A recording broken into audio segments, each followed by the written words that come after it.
any other documentary, and that's coming from discussion with G. Edward Griffin, who's been involved with many successful projects in films, in the past. So, I'm familiar with him from the Creature from Jekyll Island.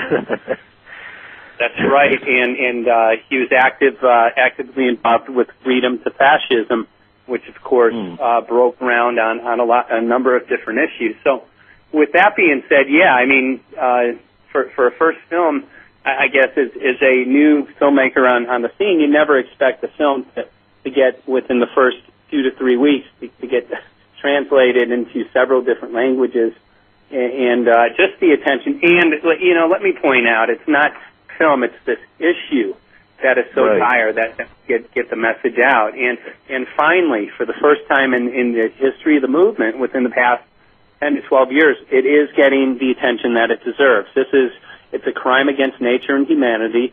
We're all suffering, and we're at a tipping point right now. And if we allow it to continue, and if we don't speak truth to this, I don't think there's going to be much left for us and our children to enjoy. So we're in a real crisis, and again, people are waking up to that, and I think we did a good job illustrating that in the film. And like you said, we didn't hammer at people, hey, the sky is falling, run away, get deeply scared, but we ask questions. And that's why I think the film appeals to a lot of people.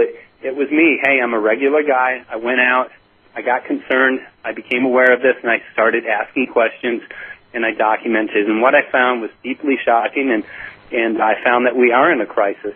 And, it's my duty to alert people to what's going on.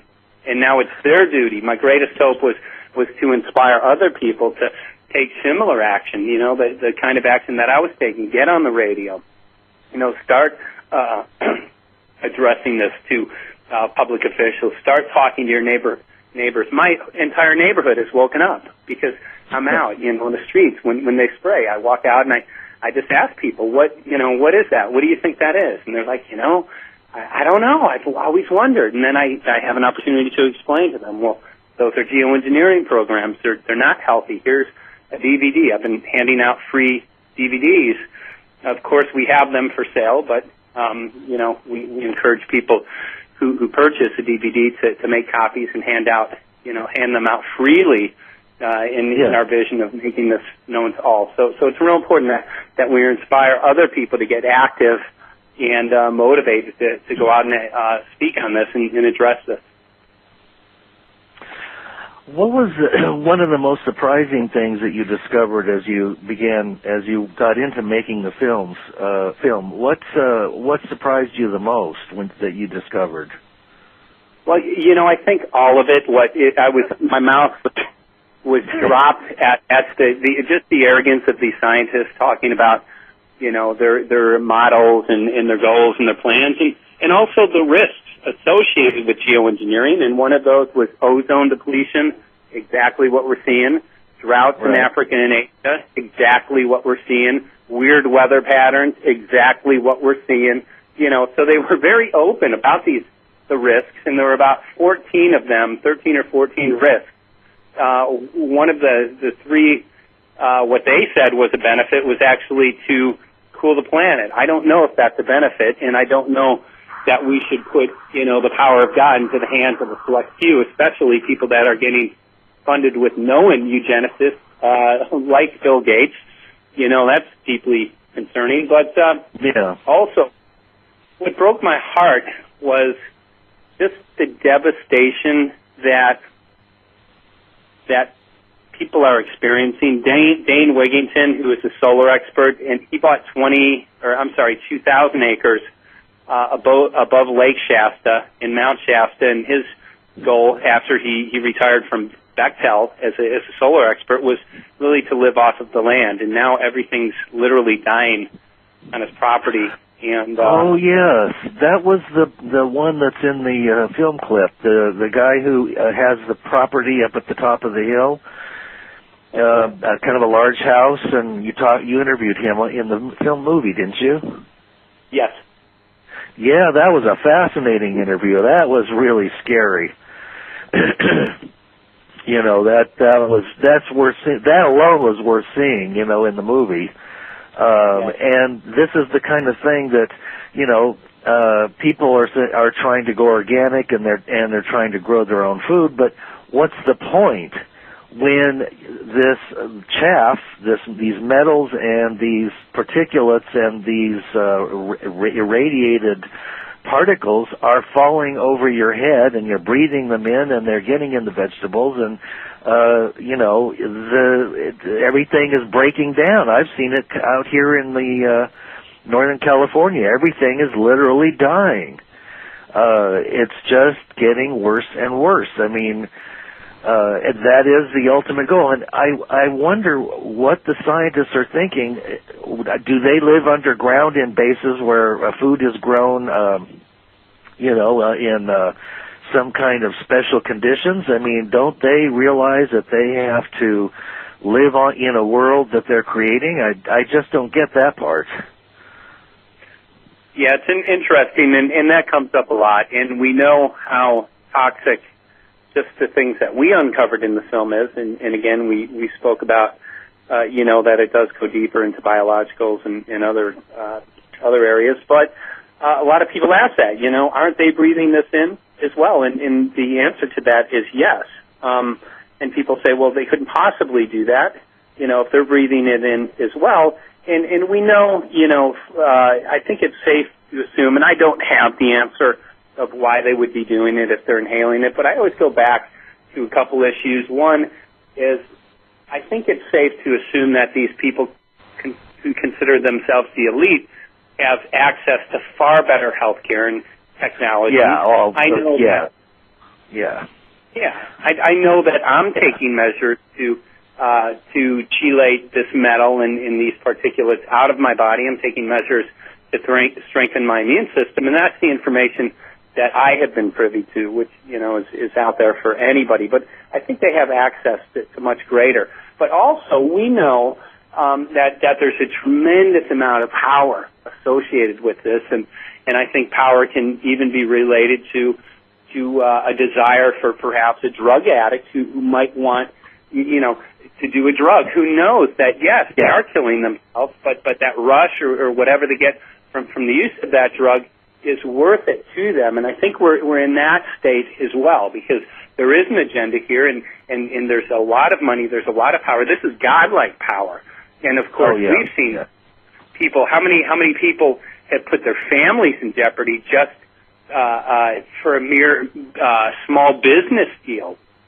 You know, we see that all the time in today's society. So I think it's safe to say that there are different motives and, I guess, different spirits that are leading these people. And no, it's not in the best interest of all of us. But wow, that power must feel good to those people who really desire it, you know? Yes. And unfortunately, it's damaging to the rest of us. Well, you know, I did see, I think I saw this on your clip, that somebody mentioned that when the president flies into the San Francisco area, the Los Angeles area, that there is no spraying that goes on during those days. But I just thought of something funny. We know that Clinton says he didn't inhale, so maybe he has the secret. You just don't inhale. Maybe there was a double meaning behind that, right? Because could be. I might have missed the real meaning to that one. But then, of course, we haven't even discussed the most obvious thing. In an economy like ours, where they're raping and pillaging and stealing money and printing it up out of thin air and giving it to their bankster friends and their various contracts to, you know, scanners and this and that and the other thing, and wars and secret this and secret that. We don't know how much this program costs and who's paying for it. Obviously, we're probably paying for the very things that are killing us. That's how it tends to work with military and government operations. We're the ones that get charged, and we're the last ones to find out that we're being used as guinea pigs. So it must cost billions, or if not trillions of dollars to have planes constantly flying certain patterns and to monitor those from satellites and to make adjustments that need to be made all over the globe, that is not a cheap operation.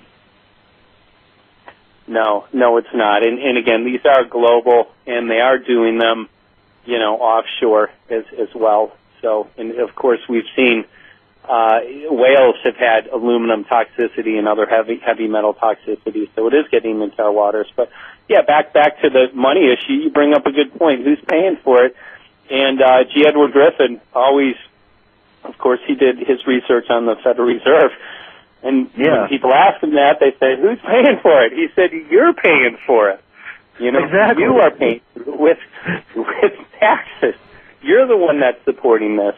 And that just it maddens people, and it maddens me, to think that that part of my money would be going into supporting programs that are not in the best interest of mankind. So. With that being said, again, we have to get vocal. We have to take action instead of paying for this and rolling over for our own demise. We're in a very exciting time because for the first time in history, we have an opportunity to bring truth to a subject that is so obvious to those of us who know. And like you said, I think you made a great point. You spoke, you said for a number of years, you were unaware of these programs as I were. I just learned about them about 3 years ago. But once you know and once you see what's going on, it's Dane Wigington, who, of course, we interviewed in the film. He calls it the elephant in the room that nobody has noticed until now. And that elephant is not disguised anymore. And they are getting more aggressive with these programs, and more people are asking questions. And for the first time in the history of the movement, we have a film which addresses these points, and it's waking people up. It's What in the World Are They Spraying? Well, I certainly hope it's waking people up, because if we don't wake up, then we're not going to be here. We're going to be cutting Z's underneath the ground. What's to stop? For instance, these planes now are used to running these tanks and spraying these things in the air. Some people claim that there are chemicals in there that dumb us down, some kind of Prozac type things. Who knows?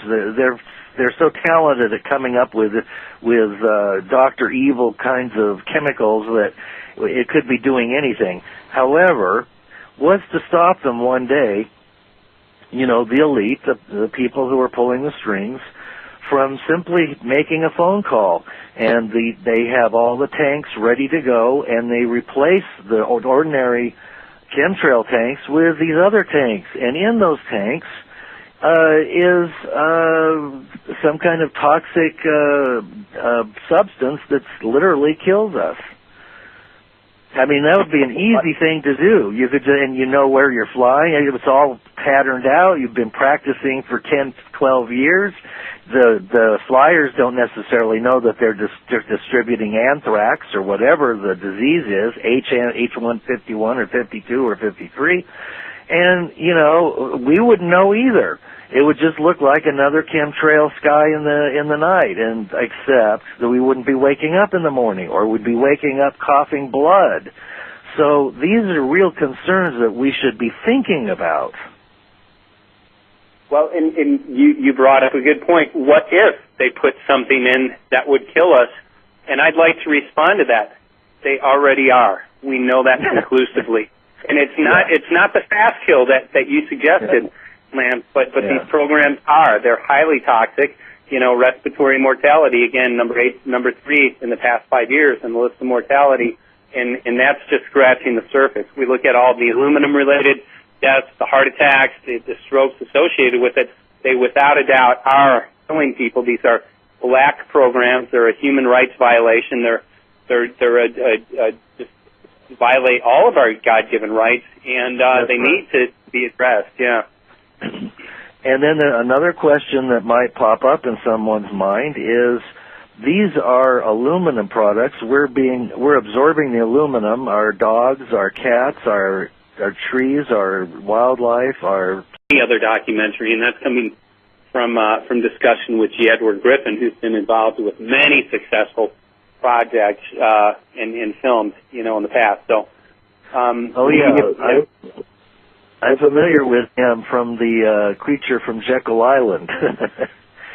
That's right, and he was actively involved with. And let me point out, it's not film; it's this issue that is so dire that get the message out. And finally, for the first time in the history of the movement, within the past 10 to 12 years, it is getting the attention that it deserves. It's a crime against nature and humanity.